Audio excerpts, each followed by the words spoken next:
Buenas tardes, hermanos. Pueden abrir sus Biblias a Segunda de Tesalonicenses.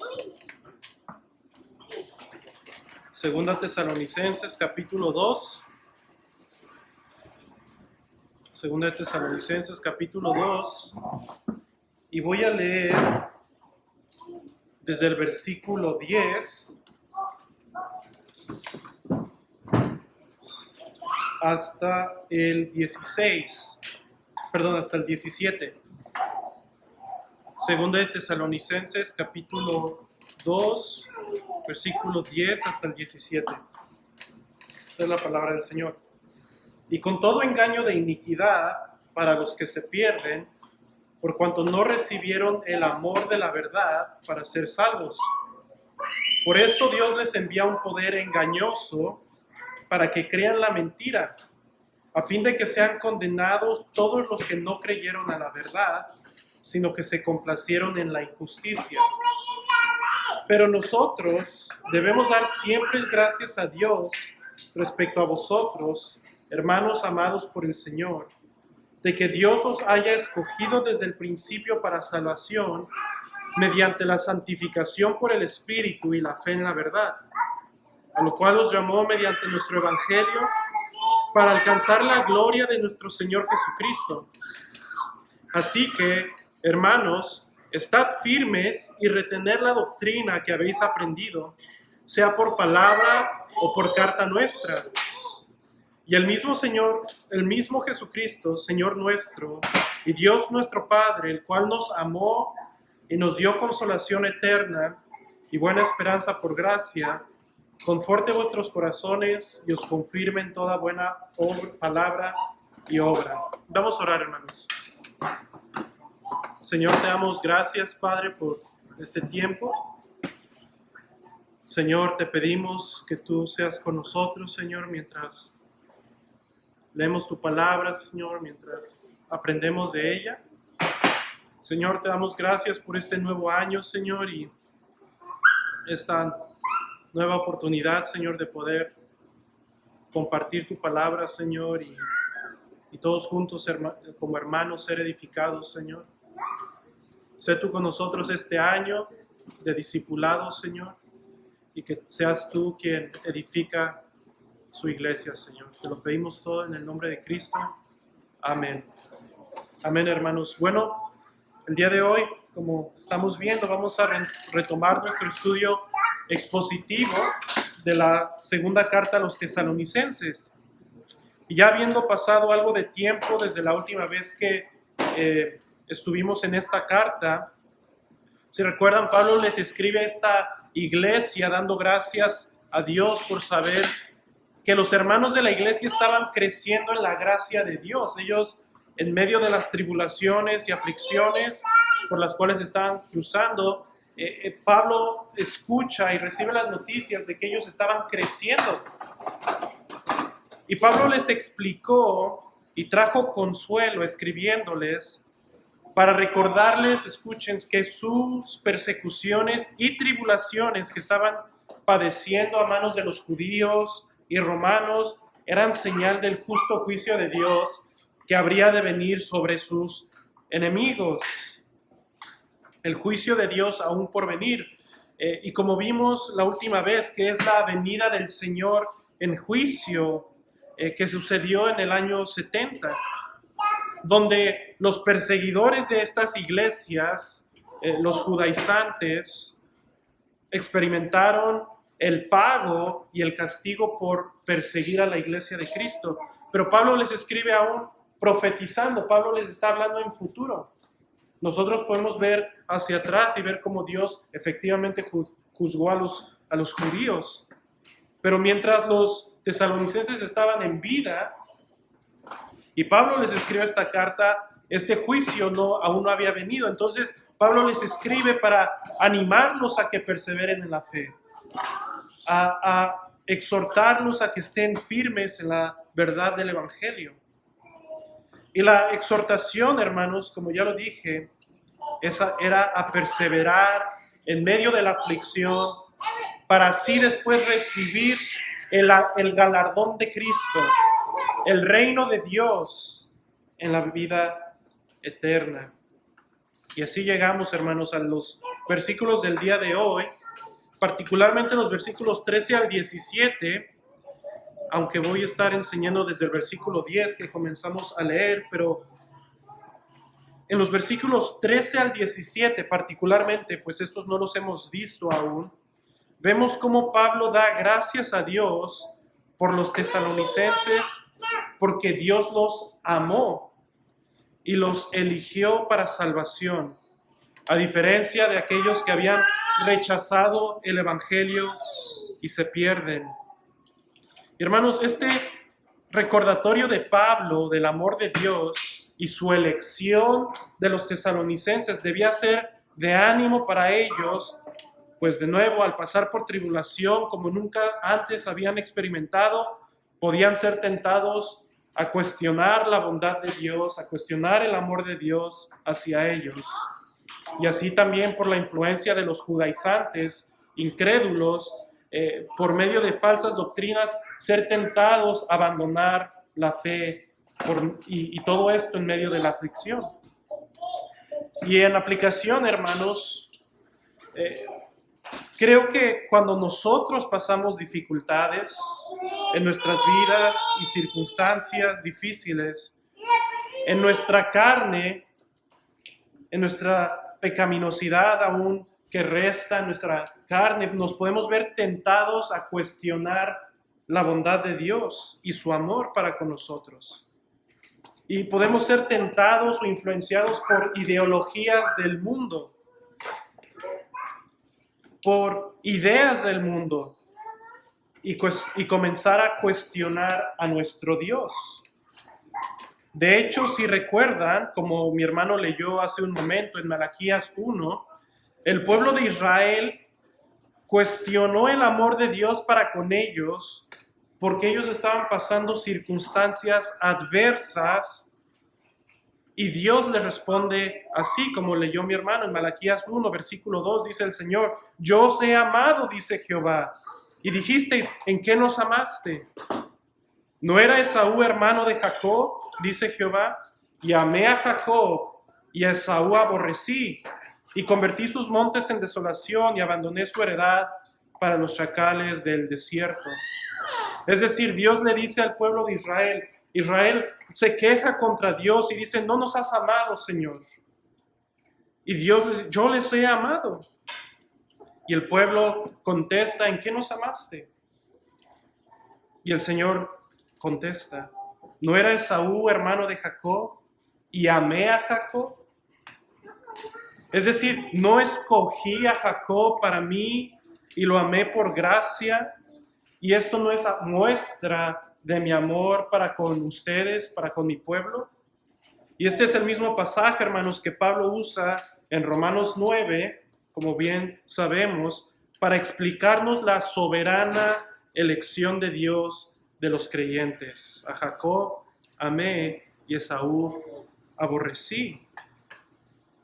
Y nosotros, hermanos, amados del Señor, como dice Pablo, debemos entender que el amor de Dios y su bondad no depende de nuestras circunstancias, ni principalmente se observa en medio de ellas, sino que su amor y la bondad de Dios se ven en su amor eterno, en la elección de Dios para con nosotros, para salvación.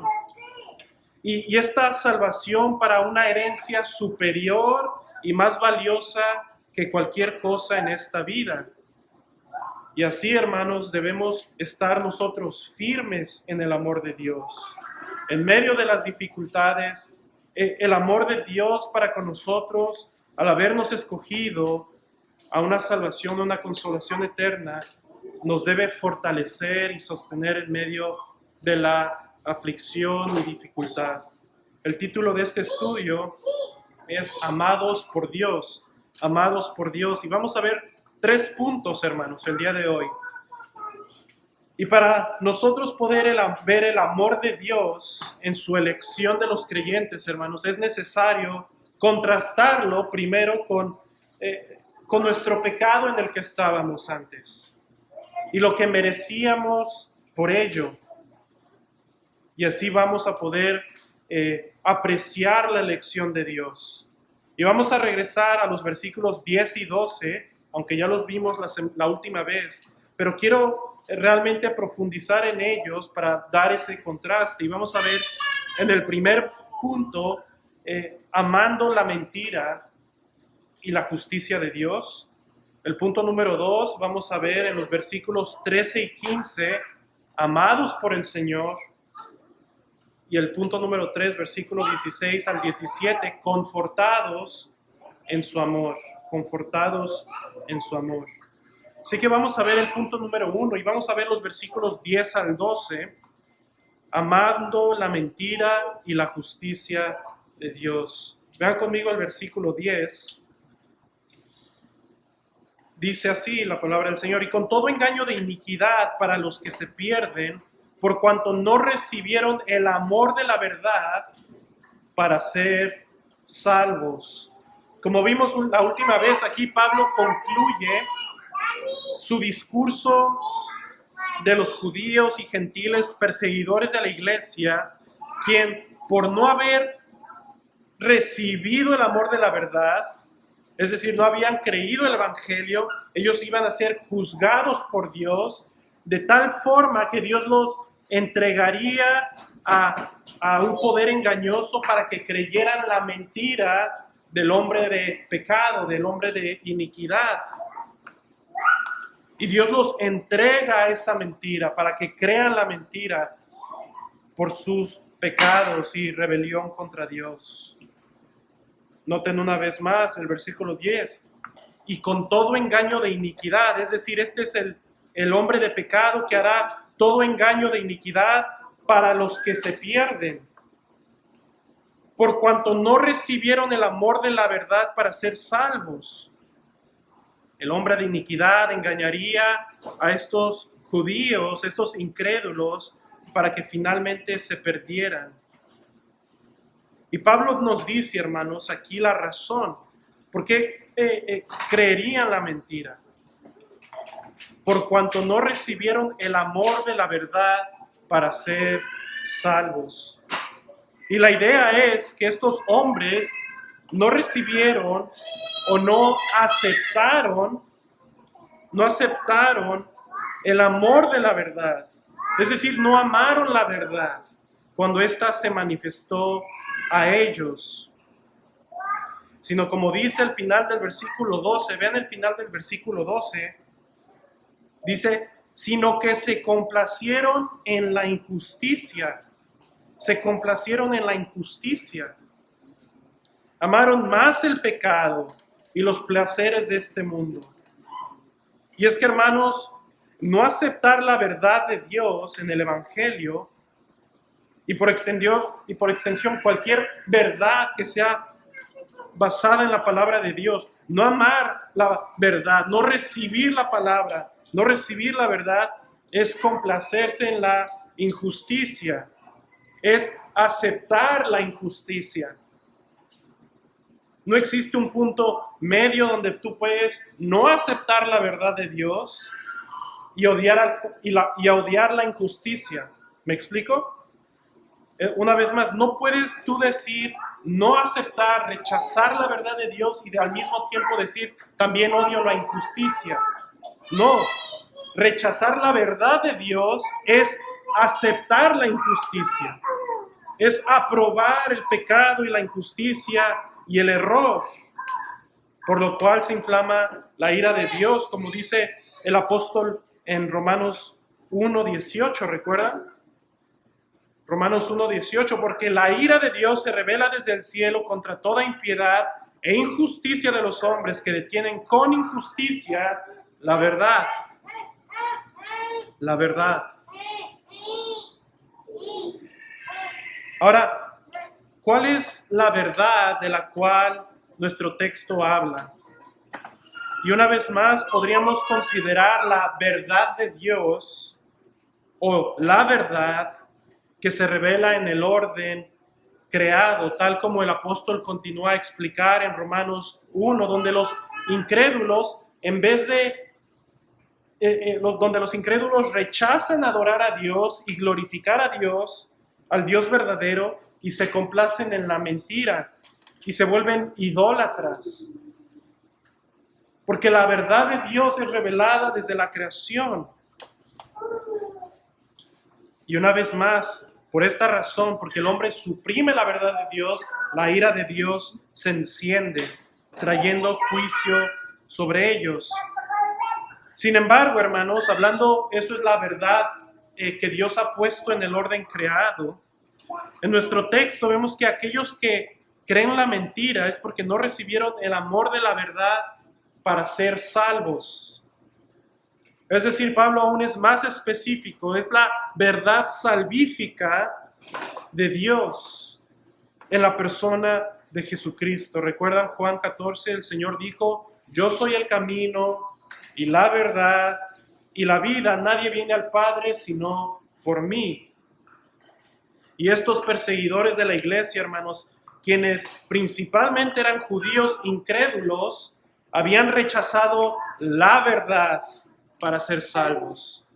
Ellos habían rechazado al mismo Señor Jesús, al mismo Señor por el cual ellos hubieran podido tener acceso al Padre, venir al Padre. Como dice Juan 1:11, el Señor vino, a lo suyo vino y los suyos no le recibieron. Mas los que lo recibieron, a los que creen en su nombre, les dio potestad de ser hechos hijos de Dios. Vino a los suyos y los suyos no le recibieron, no creyeron la verdad, no creyeron en la verdad, no creyeron en Jesucristo. Regresando a nuestro texto, vean el versículo 10 al 12. Y con todo engaño de iniquidad para los que se pierden, por cuanto no recibieron el amor de la verdad para ser salvos. Por esto Dios les envía un poder engañoso para que crean la mentira, a fin de que sean condenados todos los que no creyeron a la verdad, sino que se complacieron en la injusticia.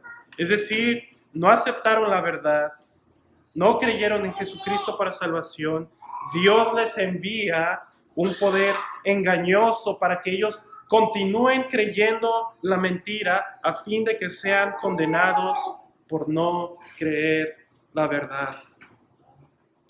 Y hermanos, Tesalonicenses, siendo una de las primeras cartas escritas del Nuevo Testamento, o por lo menos del apóstol Pablo, si no la primera de Tesalonicenses sería primera y después segunda, pero son de las cartas más tempranas. Y aquí podemos ver el paralelo de Romanos 1. Nos debe recordar el paralelo en Romanos 1 que ya vimos, por cuanto el hombre no aceptó la verdad de Dios ni le glorificó, sino que amaron la mentira, se envolvieron en idolatría.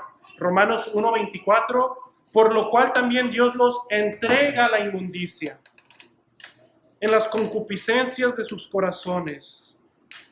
Versículo 26, por esto Dios los entregó a pasiones vergonzosas.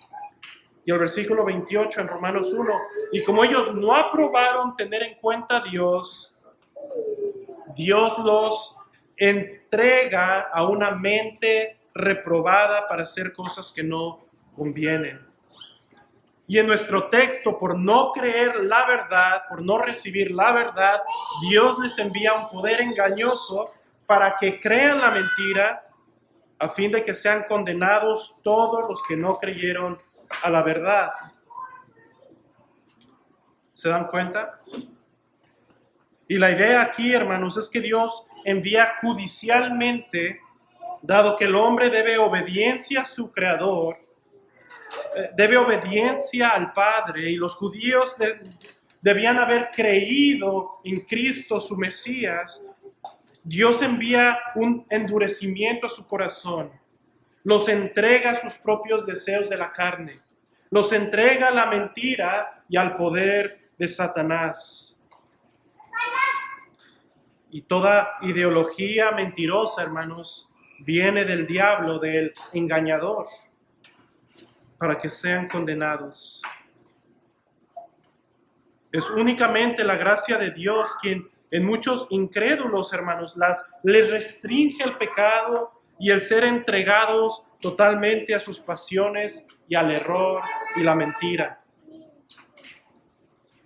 Y hermanos, aquí en aplicación, si tú estás aquí y no te has rendido a la verdad de Dios, no has recibido la verdad de Dios, no deseas glorificarle como tu creador y dador de vida, y si tú aún más en tu terquedad rehusas creer la verdad, es decir, al Señor Jesucristo, estás expuesto a la ira de Dios y a su condenación. Estás expuesto, y esta condenación y esta ira se va a ver cuando Dios mismo te entrega a tus propios pecados, a vivir conforme a ellos, y te entrega a las mentiras que proceden del diablo, a toda ideología mentirosa que viene desde el mismo infierno. Serás condenado en la eternidad y en esta vida irás pecando, engañando, siendo engañado, y todo esto lo único que puede producir es muerte. En segundo lugar, hermanos, en la segunda aplicación, podemos aprender aquí, como dice un comentarista, que la mejor protección contra el error y la mentira es amar la verdad. Amar la verdad.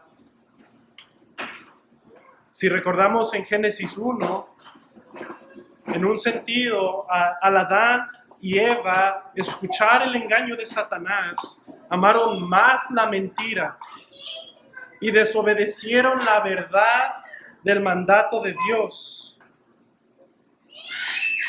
Por lo que un compromiso, hermanos, con la verdad es amar a Dios, es amar a Cristo, es amar su santa palabra, lo cual nos librará del error y de sus consecuencias. Y así, hermanos, cuando amamos la verdad de Dios revelada en su palabra, estamos comprometidos con ella. Escuchen, no importa si mis emociones, si mi intelecto, no importa ni qué ni quién pueda decir lo contrario, enseñar lo contrario.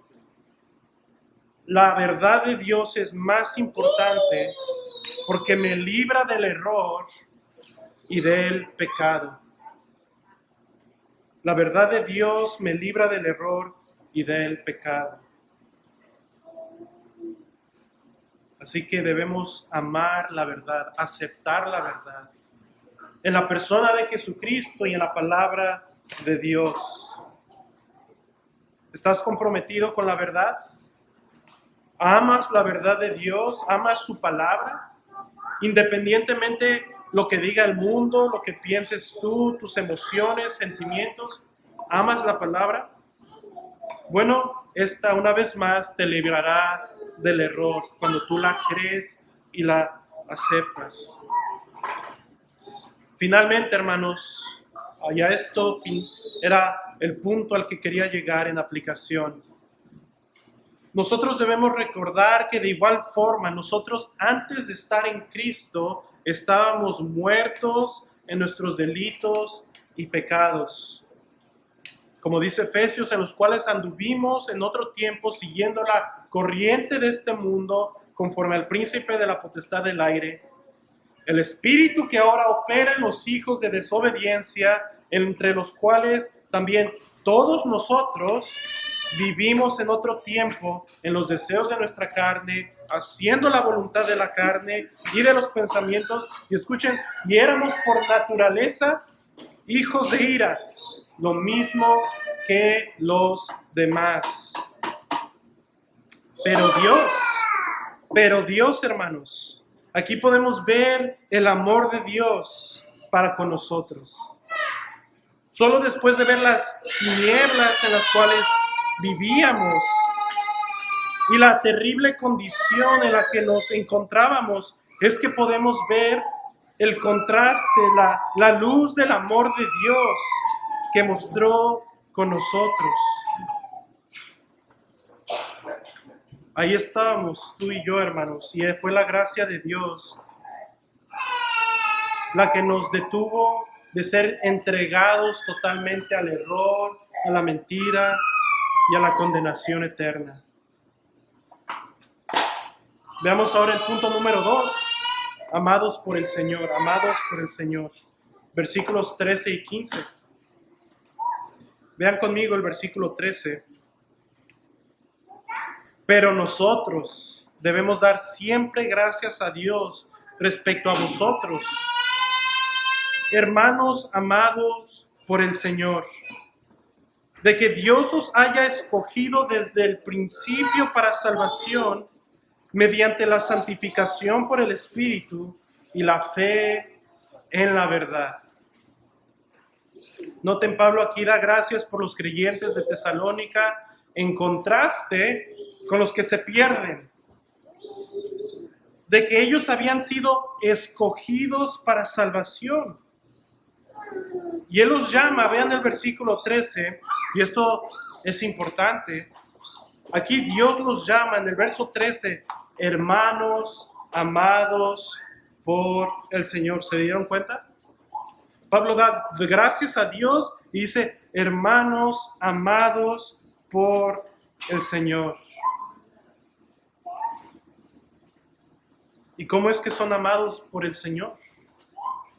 Bueno, podemos considerar todo el amor que el Hijo de Dios mostró en su encarnación y su pasión.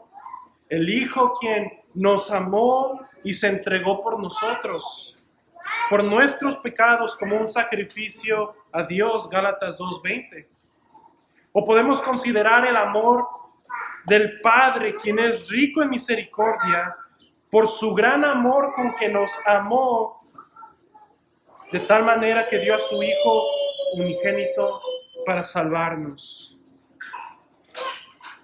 Y aunque estas dos verdades, hermanos, serían suficientes para movernos a una gran devoción a Dios y consuelo en medio de nuestra tribulación o aflicción o dificultad, Pablo aquí nos da la razón por la cual podemos saber que somos amados por Cristo y por Dios.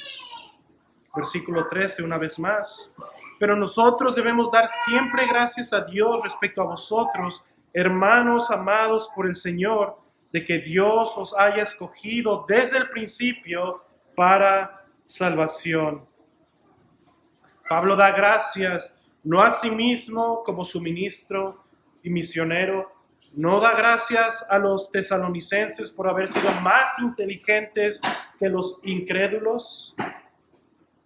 No, él da gracias a Dios de que Dios los escogió desde el principio para salvación. Y la palabra aquí traducida, escogido, es la palabra que significa tomar para sí, preferir algo sobre otra cosa, escoger algo. Y es que, hermanos, ellos fueron escogidos, ellos fueron tomados para Dios.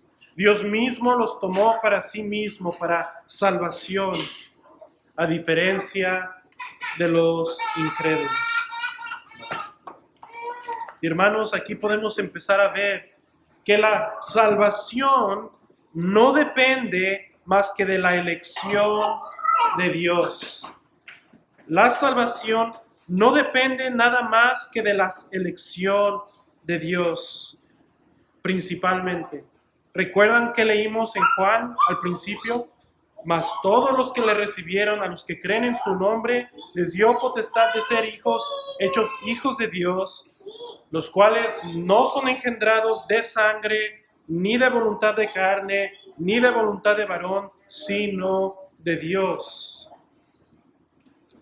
Esta elección, hermanos, esta elección para salvación, incluso es desde el principio, o como dice Efesios, según nos escogió en Él antes de la fundación del mundo, para que fuésemos santos y sin mancha delante de Él. Nos escogió para salvación, para ser santos y sin mancha delante de Él. Ahora, si notan, dice que nos escogió desde el principio para salvación. Y algunos manuscritos, aquí lo debo de mencionar, traducen desde el principio, la palabra principio, como fueron escogidos como primicias para salvación.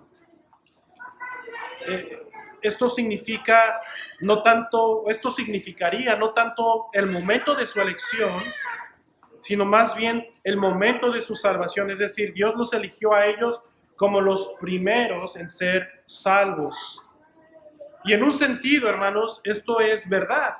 Pablo, los tesalonicenses, la iglesia de Tesalónica fue de los primeros frutos del ministerio del apóstol Pablo. Ahora, creo que independientemente si el principio aquí se refiere desde el principio haciendo referencia a la eternidad, o incluso si dijera o significara primicias como los primeros frutos de salvación, aún así, hermanos, vemos la doctrina de la elección de Dios. Pues la elección de Dios de los creyentes, sabemos según otros textos, según Efesios, que es antes de la fundación del mundo. Incluso sabemos que es aún antes de hacer lo bueno o lo malo. Y una vez más, no depende del que quiere, ni del que corre, ni de voluntad de carne, ni de varón, sino de Dios quien tiene misericordia. Así que esta elección es la elección de Dios sobre los creyentes. Esta elección para salvación, a diferencia de aquellos que se pierden. Y esta elección es una elección para salvación, es decir, para todos los beneficios de la salvación que hay en Cristo Jesús. Tal como dice Efesios una vez más, nos bendijo con toda bendición espiritual en los lugares celestiales en Cristo, según nos escogió desde antes de la fundación del mundo para ser santos y sin mancha delante de Él. Esto fue el propósito eterno de Dios, su elección. Y en el tiempo Dios envió a su Hijo para redimirnos del pecado, limpiarnos de nuestra maldad, justificarnos delante del Padre y adoptarnos como hijos suyos. Y según nuestra carta, nos eligió para heredar el reino de Dios, para alcanzar la gloria de nuestro Señor Jesucristo y para estar con el Señor para siempre. Hermanos, la elección de Dios o ser escogidos por Dios incluye todas estas grandes verdades. Fuimos escogidos para salvación. Ahora noten cómo se nos dice qué es esta salvación, cómo es esta salvación que procede de la elección. ¿Cómo es esta salvación? Dios, dice el texto, os haya escogido desde el principio para salvación mediante la santificación por el Espíritu y la fe en la verdad. Versículo 14, a lo cual os llamó mediante nuestro evangelio para alcanzar la gloria de nuestro Señor Jesucristo.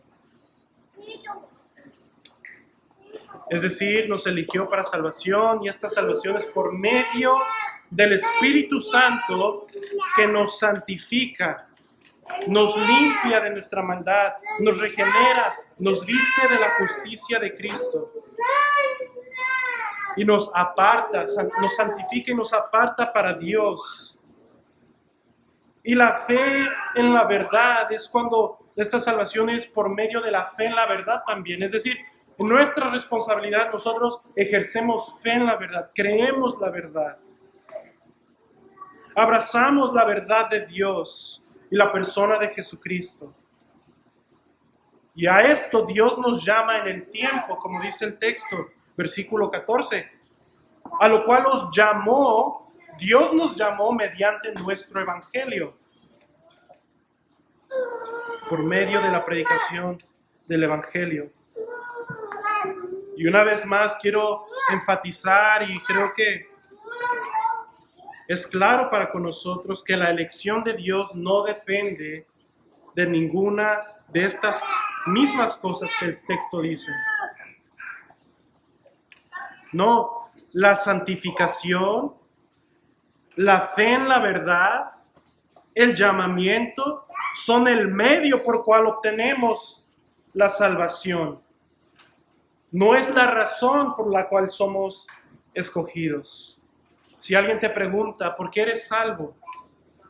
Podríamos decir, porque Dios en su infinita y eterna gracia me eligió en Cristo desde antes de la fundación del mundo.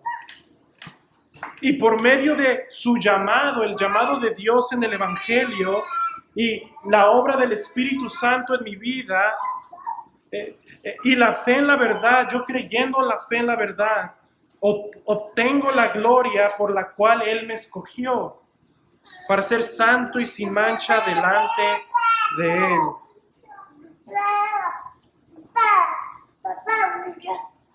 Oh hermanos, dice el Señor, yo os he amado. Y dijimos, ¿en qué nos amaste?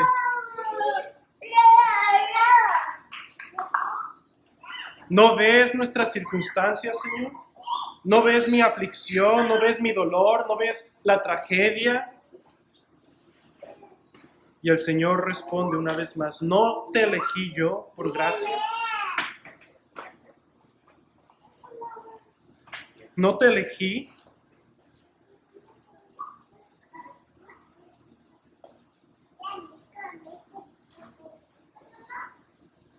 Así que, hermanos, meditemos en el amor de Dios, el haber Él escogido, habernos escogido para salvación, por su gracia. Vean el versículo 15. Así que, hermanos, estad firmes y retened la doctrina que habéis aprendido, sea por palabra o por carta nuestra. Pablo, después, una vez más, de haberles recordado el amor de Dios en su elección para fortalecerlos, ahora los llama a estar firmes en la doctrina que Él les ha escrito y predicado. Y hermanos, la idea en el llamado a estar firmes en la doctrina, en lo que ellos han aprendido, en medio de la aflicción, denota la idea del llamado de un capitán. El llamado de un capitán a sus soldados a estar en pie de una forma firme. Es la misma palabra, hermanos, que se usa en el llamado pasaje de la armadura del creyente. Efesios 6:14, estad pues firmes, ceñidos vuestros lomos con la verdad y vestidos con la coraza de justicia.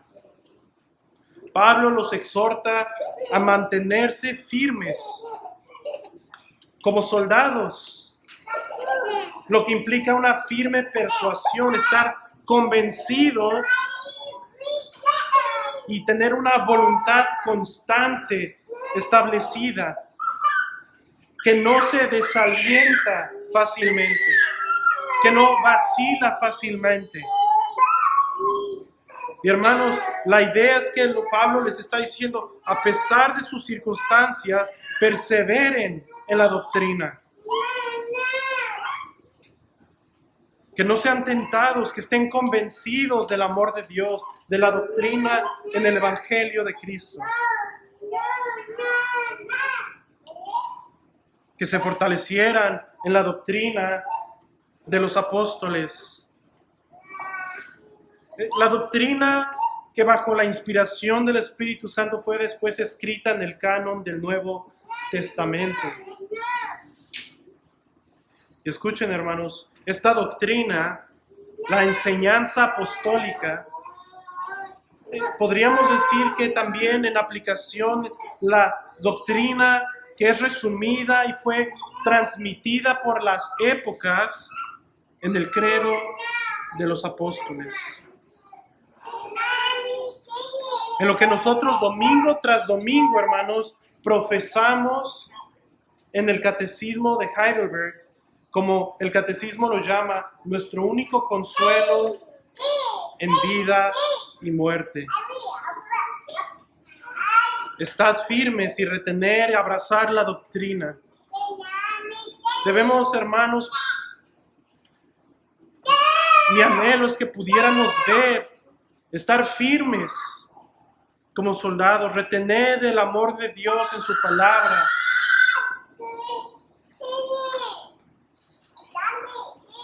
Y ver el amor de Dios incluso en el resumen que ha sido transmitido providencialmente en el credo de los apóstoles. Así que, hermanos, debemos arrepentirnos por cuestionar el amor de Dios y dudar de Él. Debemos fortalecernos en este amor del Padre para con nosotros. Somos de Él. Él nos ha tomado para sí mismo. Y nada nos puede separar de su amor. Y en aplicación, hermanos, bajo este punto,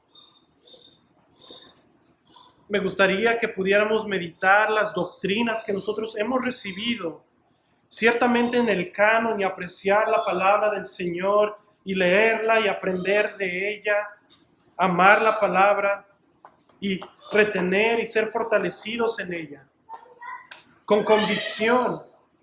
Pero también me gustaría, hermanos, que pudiéramos apreciar el resumen de la doctrina apostólica que tenemos en el credo de los apóstoles. El credo que profesamos semana tras semana. El credo que ha sido transmitido como resumen de la doctrina apostólica que ha sido transmitida por generaciones en la Iglesia de Cristo. Y les animo, hermanos, les animo, padres, a memorizar el credo. Les animo, hermanos, a que puedan animar a sus hijos a memorizar el credo de los apóstoles.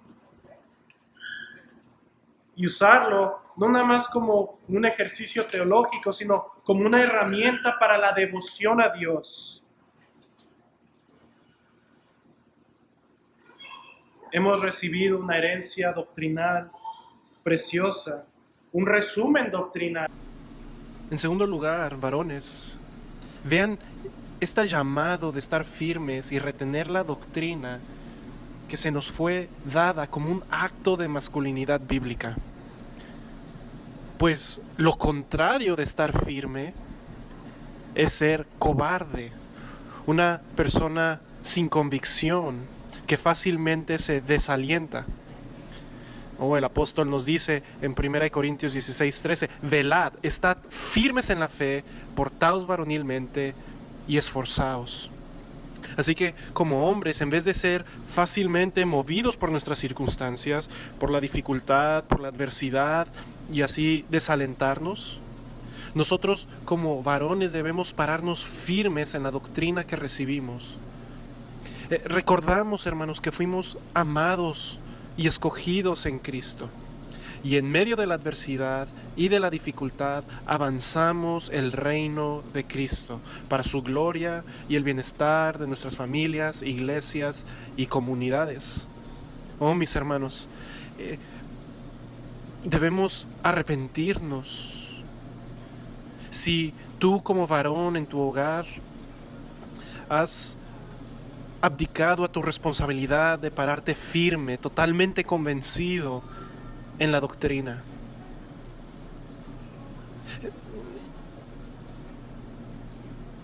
debemos ser los líderes de nuestros hogares y modelar este ejemplo de convicción.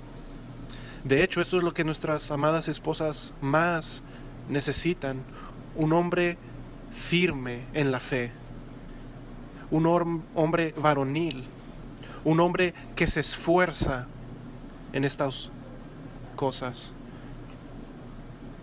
Ciertamente las hermanas deben de igual forma estar firmes en la fe, pero de una forma particular nosotros como varones líderes debemos llevar esta responsabilidad con mayor convicción. Hemos visto el punto número 2, amados hermanos, amados por Dios. Veamos finalmente el punto número 3 y vean conmigo el versículo 16 al 17. Confortados en su amor. Oh hermanos, vean la gloria de las Sagradas Escrituras y cómo modelan para nosotros un patrón a seguir en la iglesia. Pablo explicó anteriormente la circunstancia en la que los incrédulos están y por extensión en la cual nosotros estábamos antes de Cristo. Y después Pablo explicó la gloria de ser amados por el Señor, que fuimos elegidos por el Señor. Y ahora concluye con una hermosa bendición pastoral, tal como podemos observar y seguir este modelo en nuestros servicios dominicales. Explica el ministro nuestra circunstancia cuando estábamos fuera de Cristo, nos explica la gloria del Evangelio y de las bendiciones espirituales que hay en él, y concluye el servicio dándonos una hermosa bendición para confortar nuestros corazones y animarnos a las buenas obras y a la piedad. Vean el versículo 16. Y el mismo Jesucristo, Señor nuestro, y Dios nuestro Padre, el cual nos amó y nos dio consolación eterna y buena esperanza por gracia, conforte vuestros corazones y os confirme en toda buena palabra y obra. Pablo les da una bendición pastoral, recordándoles a los tesalonicenses que Jesucristo mismo, nuestro Señor, y Dios nuestro Padre, quien ya nos ha dado, o ya les ha dado consolación eterna y buena esperanza por su gracia, es decir, un regalo inmerecido. Que Él conforte, es decir, anime, consuele nuestros corazones, los confirma, los establezca en toda buena palabra y obra, es decir, en toda doctrina y buenas obras de piedad. Y esto, una vez más, era necesario que Pablo los bendijera de esta forma, pues ellos estaban sufriendo persecución, y esta bendición pastoral y oración traería el recordatorio de que así como Dios comenzó la buena obra de gracia en ellos, Él los preservará, Él los confortará en medio de sus aflicciones, y Él los establecería hasta el fin.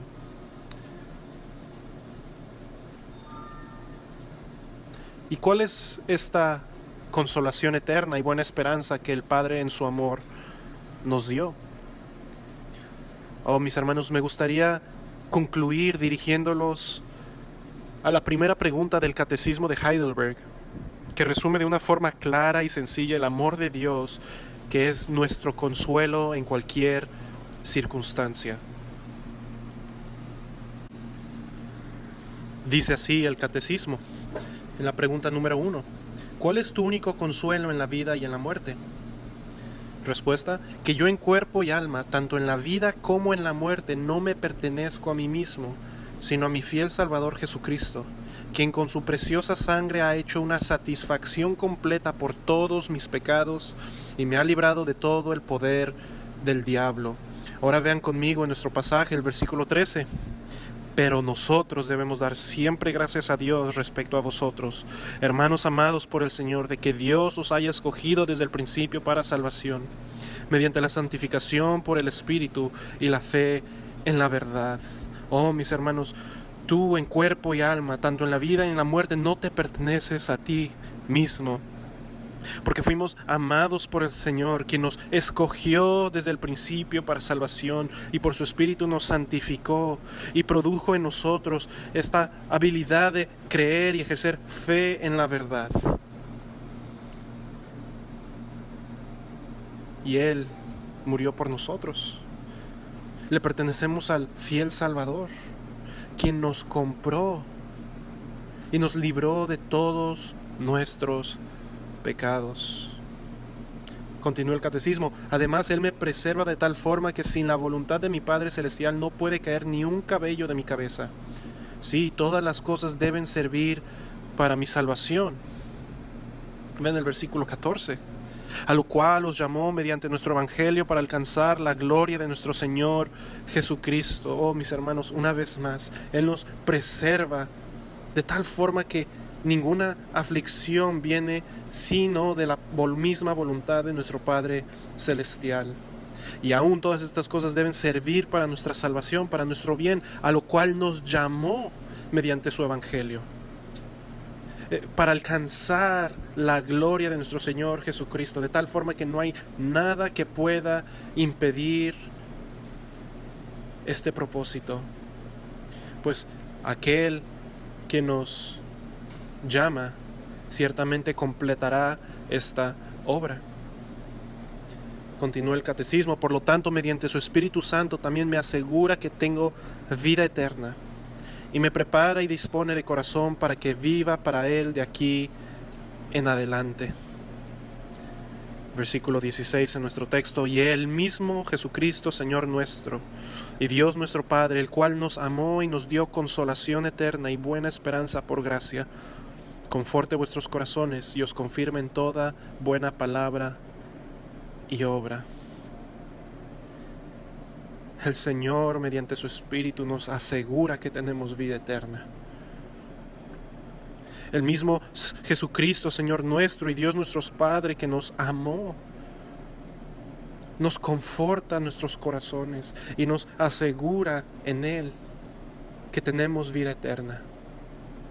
Y nos confirma y nos prepara y dispone de corazón para vivir para Él. Nos confirma en toda buena palabra y obra.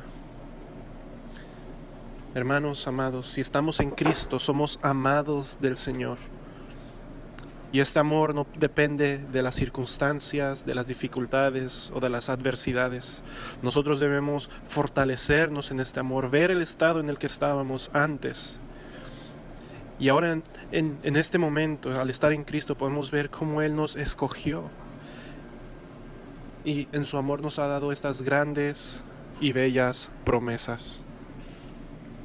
Versículo 13. Pero nosotros debemos dar siempre gracias a Dios respecto a vosotros, hermanos amados por el Señor, de que Dios os haya escogido desde el principio para salvación.